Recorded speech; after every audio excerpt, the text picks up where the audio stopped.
Good morning and welcome to another edition of United Way for Southeastern Michigan, What's the Word Wednesday.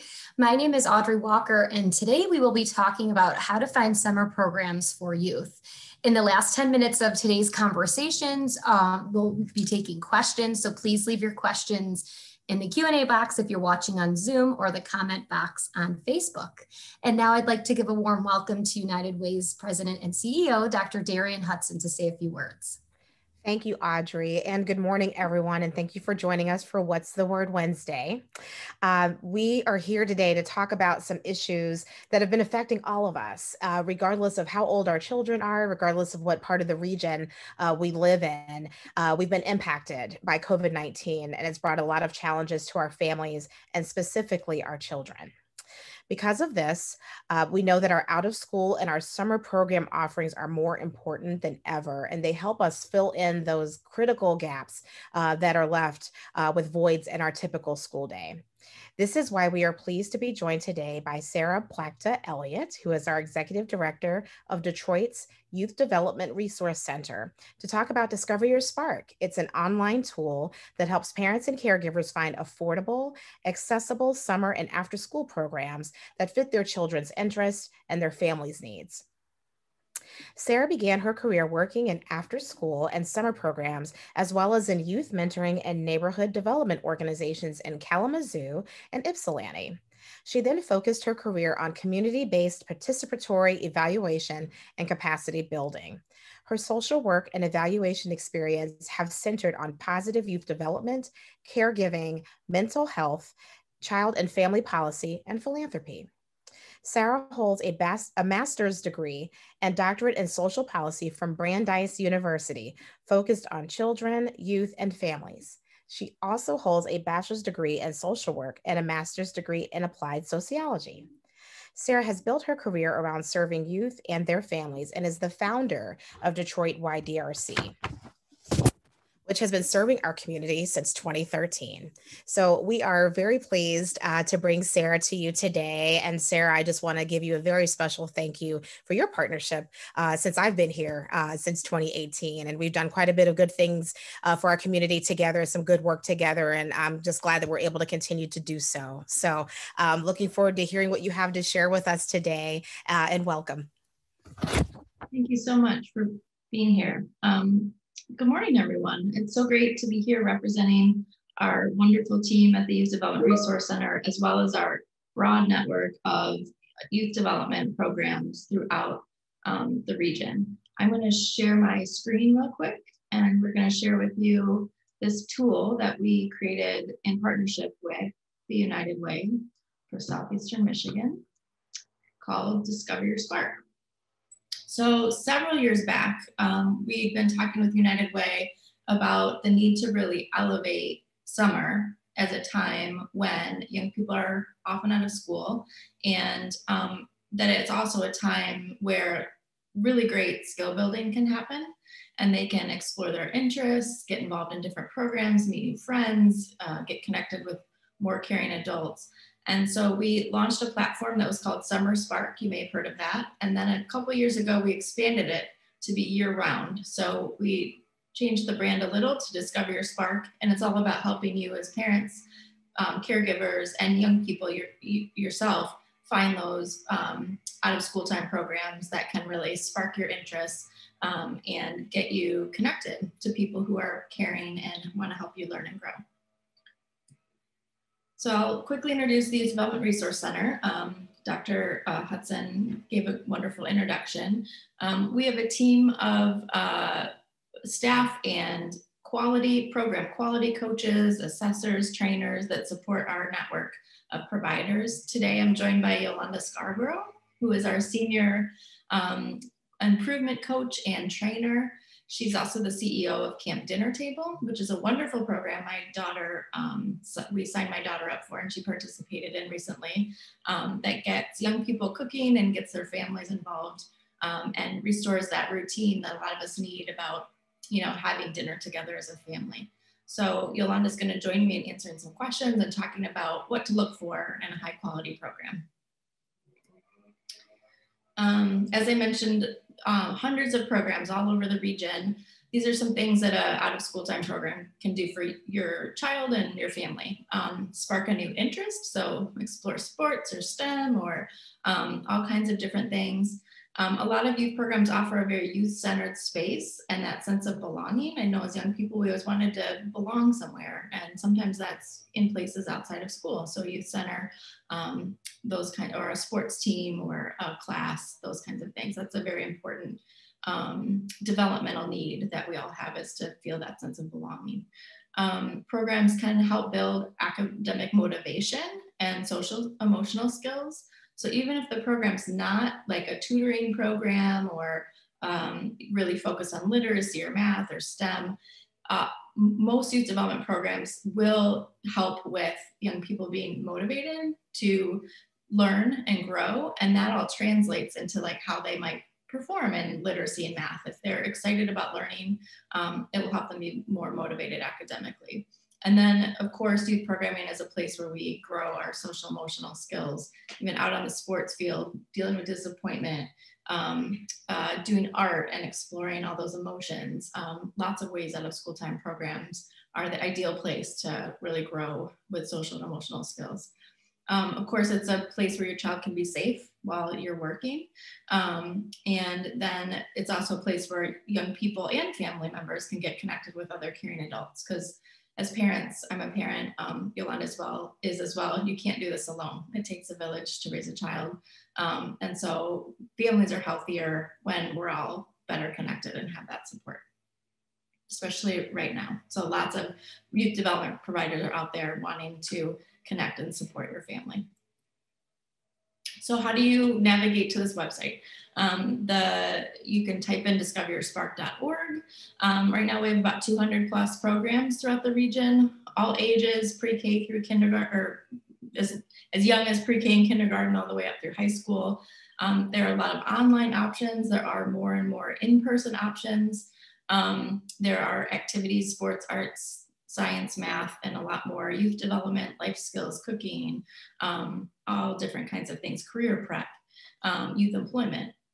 Providers all through Wayne, Oakland, and Macomb counties. And then there are a lot of free and low cost offerings as well.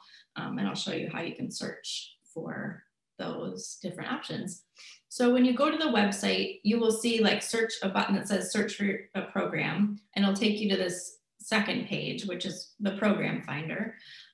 This is a place where you, on the left-hand side here, you can narrow down your search.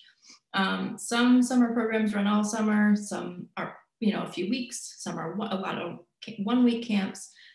There's some that are year round. So if you're looking for something this summer, but you want your child to transition and stay there for the fall, you can search for year round programs. And then there's some that are just in the after school hours during the school year.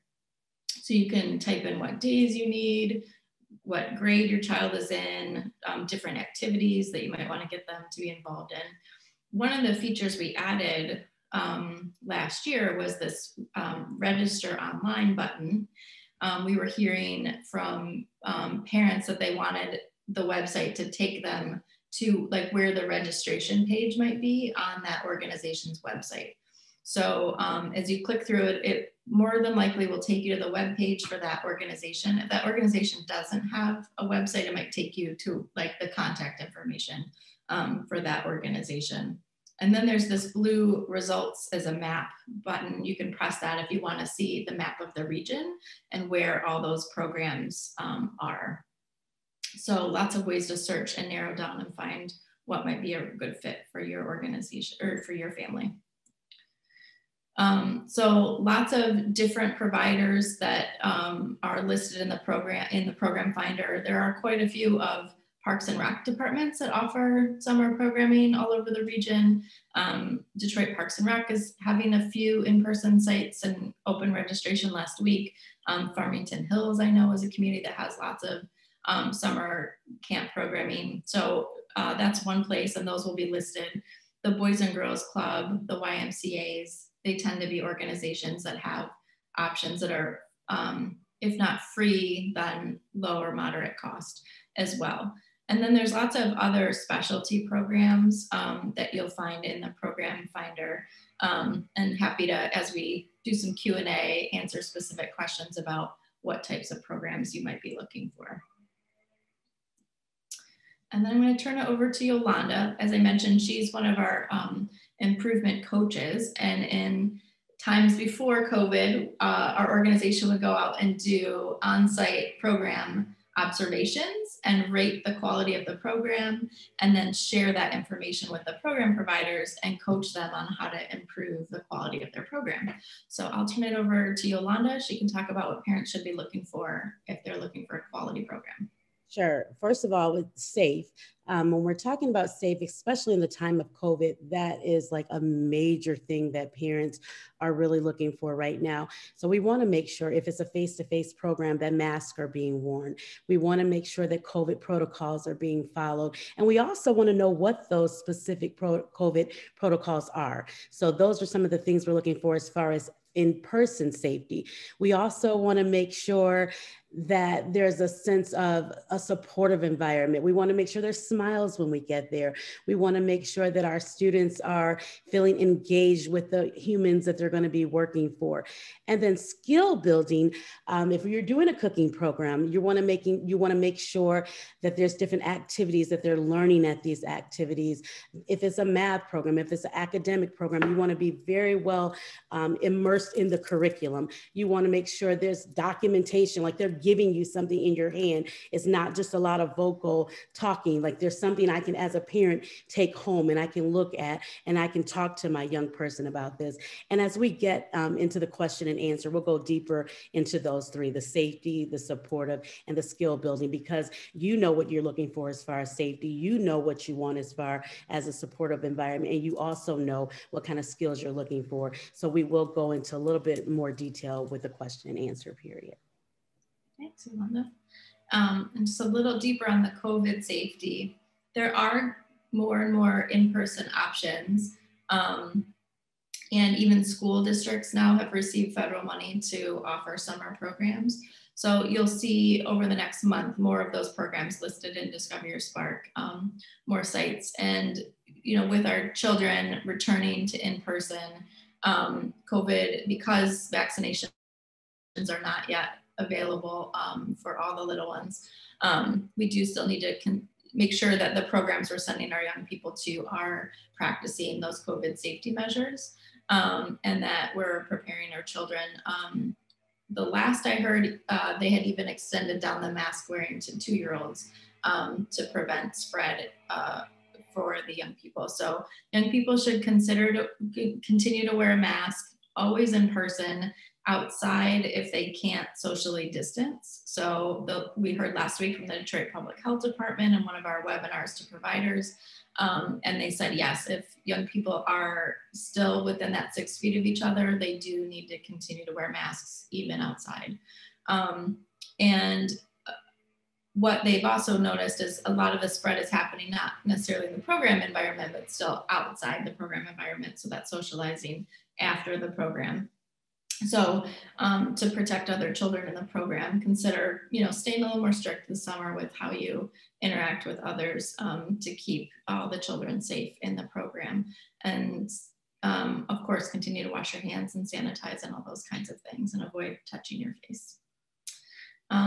So we're happy to answer lots of questions that come up, and that's our quick overview. So thank you so much for hearing today about the Discover Your Spark platform and all the programs and all the caring program providers are out there ready to support you and your children. Sara, Yolanda, thank you so much for sharing that information. And we definitely have some questions. And if you're watching, we encourage you to put your questions in the Q&A box if you haven't.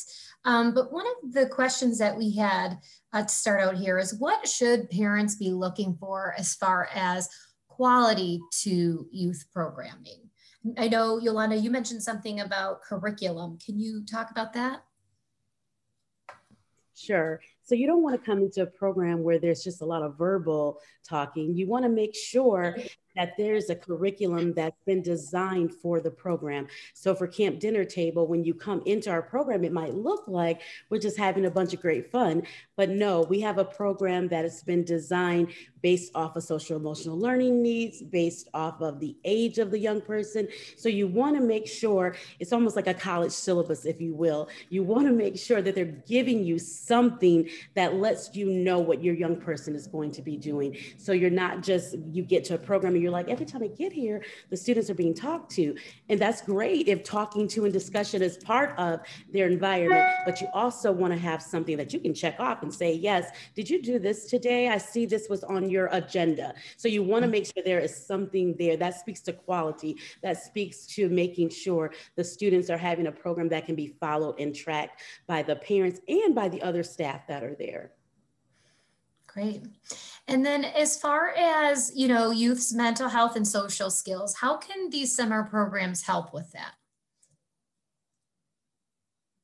We'll go back and forth. Maybe Yolanda and I will trade and she can jump in if she has other thoughts.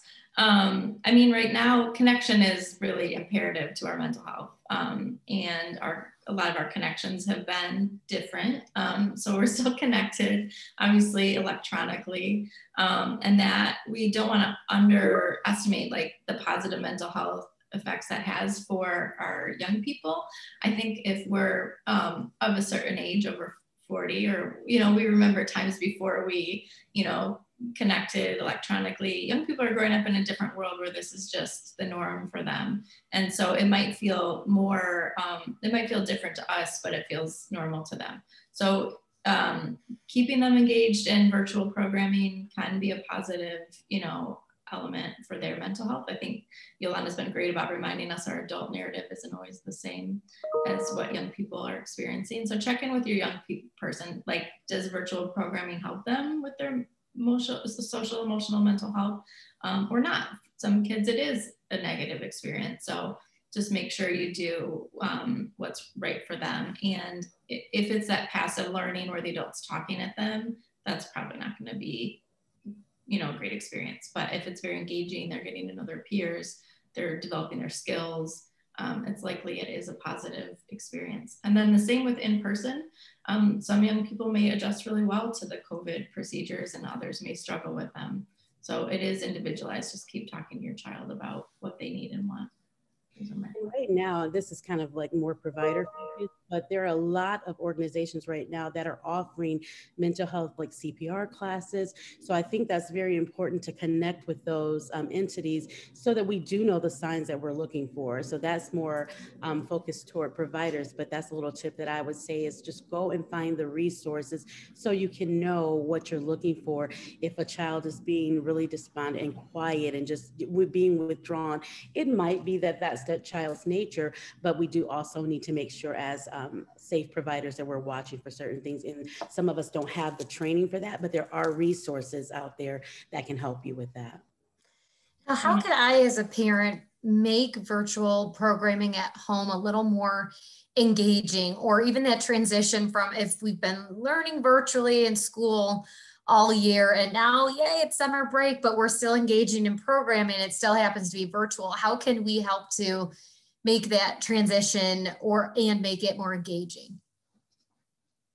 I'd say definitely the program should give you a hands-on learning element.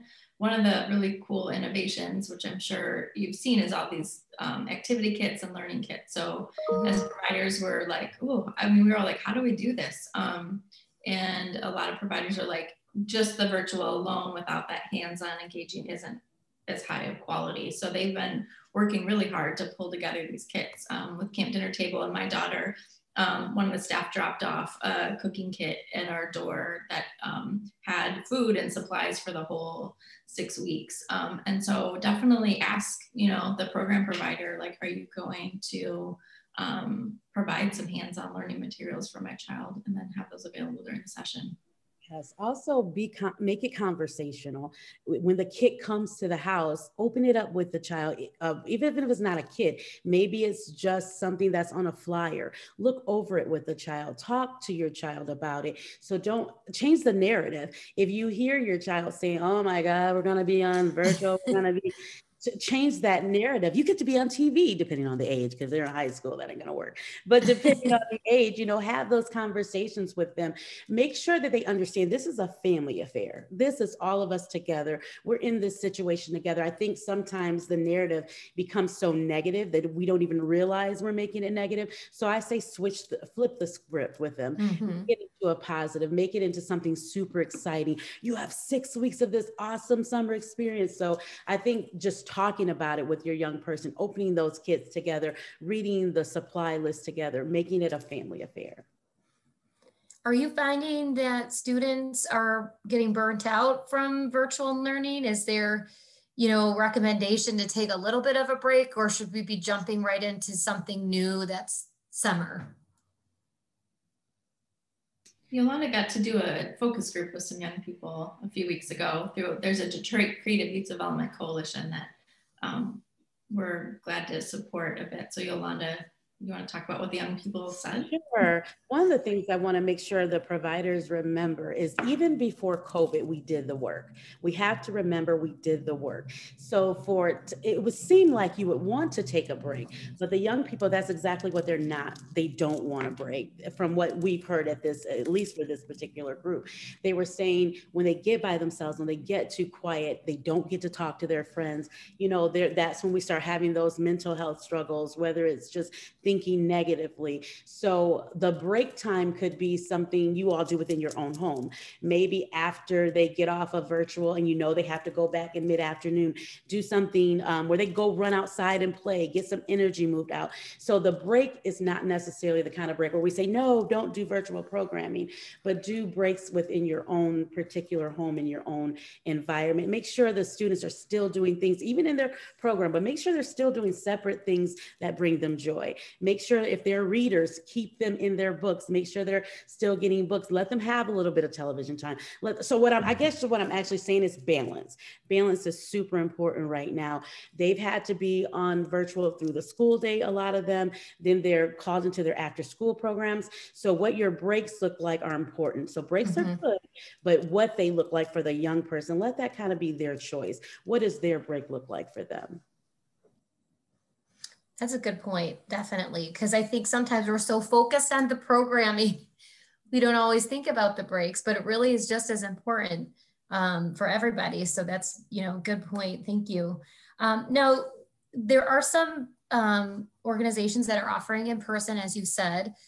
What can we expect from those? Will they be offering, healthy meals or snacks? And what might that environment look like this summer? I want to jump in here real quick, and then I'm going to turn it over to Sara. One of the biggest things I want to make sure parents realize is this is a hand-in-hand partnership. So even before you get to a program, you should kind of decide what your COVID safety plan is for your own individual family.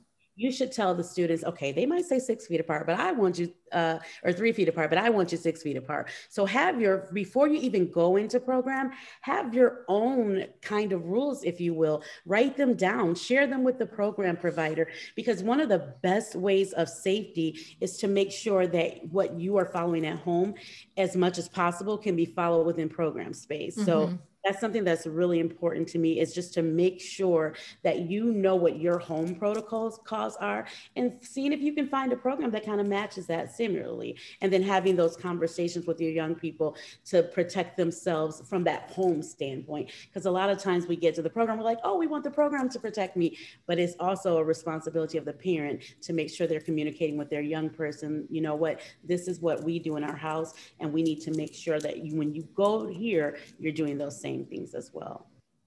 That's a great tip. We definitely do that as a family, and we've also explained we all get to do things differently. That's one of the mantras we use. We all get to be different, and we all get to do things differently. But for our family, this is how we do things, and I think that helps also them navigate the world and understand why aren't they wearing masks, and or why all those kinds of things. And it's more empowered. This is how we do it in our family. I think that helps them make sense of the world that they're in, and also give other people grace that other people get to be different, from that. That'll help them as well. So the question about, and now I lost it. It was just more of what to expect in person, and part of it was a question around if healthy meals and snacks were going to be offered, or just what to expect as far as that goes. Sure. In my mind, there's like two main different types of out of school time programs. One we call kind of comprehensive programs, but that's like a full day program. You know, it does serve as childcare for your family. And so a lot of those programs are offered 5 days a week or all those kinds of things. They will have meals and snacks for you. I think it's your job as a parent to ask about healthy, because again, there are standards out there for what healthy is, but at the same time, you know, we all have our different standards for that. So make sure it's what you, and advocate with the provider, you know, for what you feel is healthy for your child. So that's a question you should definitely ask them. And then there's what we call like specialized programs. And those tend to be programs that are, you know, about a specific skill or programming. So like a T-ball league, that would be like a specialized program, or Minecraft or robotics kind of programming. They might have some snacks, but usually those programs are more limited in time and they may not, you know, offer a full meal. So, you know, it just depends on kind of what you're looking for. United Way, of course, coordinates the Meet Up and Eat Up program. And a lot of, so you can find healthy meal sites all over the region, and a lot of program providers team up with Meet Up and Eat Up so that their program becomes a site for those healthy meals and snacks. So definitely look for those options as well. And so sometimes in the Meet Up and Eat Up sites, there'll also be like activities or resources there at those sites. So books to give away or sports equipment or all those kinds of things. So also, you know, as you look for those Meet Up and Eat Up sites, ask what else that particular location has to offer your family. Mm-hmm. All right, well, we're getting ready to wrap up the questions here. So I just wanted to say, again, thank you so much for both of you for being here, and for being here again, because I know you were with us last summer. We were talking about summer programming, so we really appreciate you being here with us throughout this whole time of the changes we've all been experiencing within our communities, and really being able to provide such important programming and resources for programming for children. We know how important that is. So we really appreciate all the work that you both are doing within our community. So thank you again for being here. And I'm going to turn it back over to Dr. Hudson. Okay. Well, thank you so much, Sarah and Yolanda. That was so informative. And I was sitting here taking notes and just getting some ideas for things that we can do in our neighborhood as well as with our families. So thank you so much for sharing. I'm going to say my computer has been freezing. So Audrey, if I get stuck, just keep going with my part. So I apologize. My camera was off. You know how you get those messages sometimes. So that's why my camera was off, but I've been attentively listening. So thank you. I did want to share a few reminders with those who are listening. And the first one, as always, is to remind you that help is a phone call away.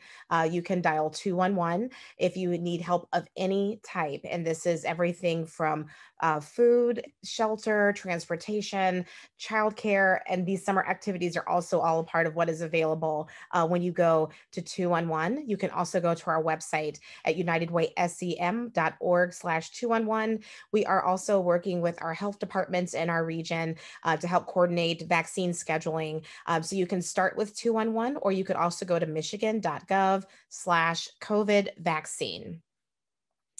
Also wanted to share with you our 21-day equity challenge. So we are about 9 days away from our first ever 21-day equity challenge. It will take place May 21st through June 18th.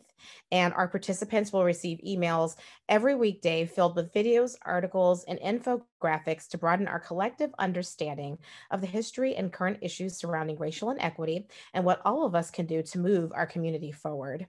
Additionally, there will be opportunities to engage through facilitated roundtables that will happen every week, and we'll be able to share what we've learned in these different events throughout the month.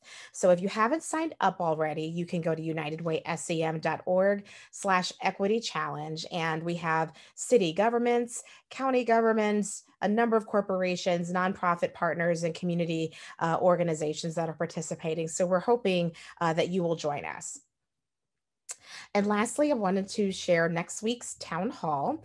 We're excited to be joined by our own diversity, equity, and inclusion team to share more details about our upcoming equity challenge and to talk about the journey that we've undertaken as a staff. So we'll be very pleased to welcome our Senior Director for Diversity, Equity, and Inclusion, Andre Ebron, and Stephanie Rawls, who is our Manager for Diversity, Equity, and Inclusion. And that will be, as always, next Wednesday at 10 a.m. So with that, I thank all of you again for being here. Again, Sarah and Yolanda, thank you for so much information. I hope everyone was able to have the same takeaways that I had. And I hope you have a great rest of the week. Continue to stay safe and stand united.